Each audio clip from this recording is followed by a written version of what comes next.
হুঁশিয়ার সাবধান, পাহারাদার আছে, পাহারাদার আছে, হুঁশিয়ার চোর সাবধান। দিকে সাবধান, হুঁশিয়ার সাবধান, পাহারাদার আছে, হুঁশিয়ার সাবধান। পাহারাদার জাগ্রত আছে, হুঁশিয়ার সাবধান।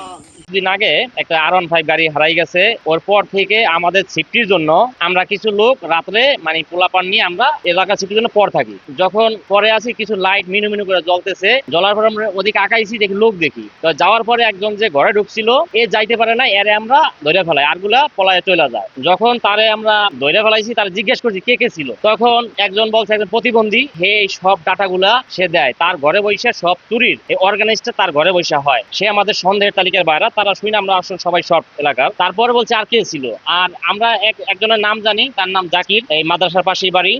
এমন কোন জঘন্য কাজ নাই তার লাইফে সে করে নাই, এই চুরি ছিনতাই ডাকাতি মোবাইল চুরি। কিন্তু এলাকার লোক তার কাছে আমরা জিম্মি, কিন্তু ডরে ভয়ে তার পিছনে একটা সিন্ডিকেট আছে, ডরে ভয়ে আমরা কিছু বলতে পারি না।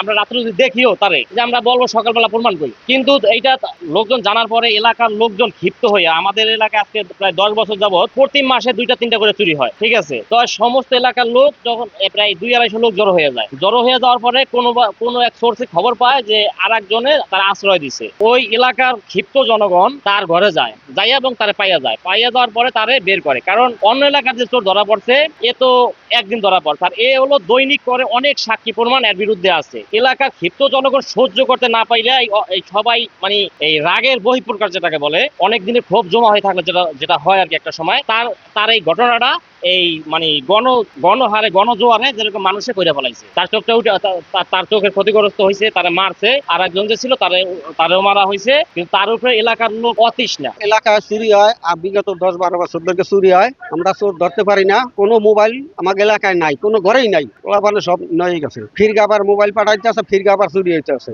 আমার ঘরে ঢুকছে, আমার ঘরে তো 2টা মোবাইল নয়ে গেছে। আমি দেখছি জাকির নিয়েছে, জাকির নিয়া এহেন আইয়া আমি রাজা আজির কাছে জিজ্ঞাসি, কাকার দেখেন এই যে জাকিরের মাইয়ার ছবি আইছে, মানে আমার দিয়ে আইডি খুলছে, আর মাইয়ার ছবিতে আইডি খুলছে পার সব ছবি আইয়া পড়ছে। তাতে সুস্থ থাকতে পারি এলাকাবাসী সবাই, এই জন্য আর কি আমরা বলছি যেন আমাকে এলাকায় যেন যত চুরি দাঁড়ি না হয়, এই জন্য আমরা বলছি।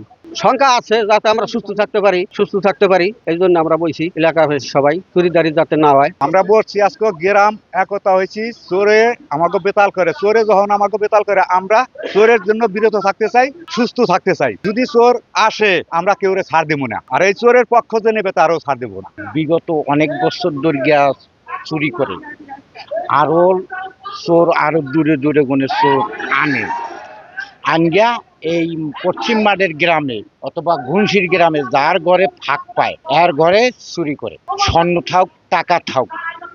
এরকম অনেক বছর, প্রায় 10-15-20 বছর ধরে মানে এই ধরনের চুরি করতে আসছে। আমরা গ্রামে অনেক সতর্ক হয়ে থাই, কিন্তু এরপরও আমরা ঘরে ভালোভাবে ঘুমাইতে পারি না। এই যে আমার 2 ছেলে ইটালিতে প্রতি মাসে টাকা পাঠায়, এই টাকা আমি ব্যাংকে জমা রাখি, সদাই খাওয়ার নিগিয়া আমি অল্প জান আগে এইটা আমি আনগে ওই বাজার সদাই করি অথবা পকেট খরচা করি। আর স্বর্ণ থাকে আমার পরিবারের গলায়, স্বর্ণ, এই স্বর্ণ আমি ব্যাংকে বন্ধক থুই, চোরের ভয়তে বন্ধক থুই। প্রতি মাসে আমার এই স্বর্ণতে ভ্যাট দেওয়া লাগে, ব্যাংকা লাগে ভয়তে। তো আল্লাহ রহমতে এখানে আর আমরা কোনো ভয় করি না।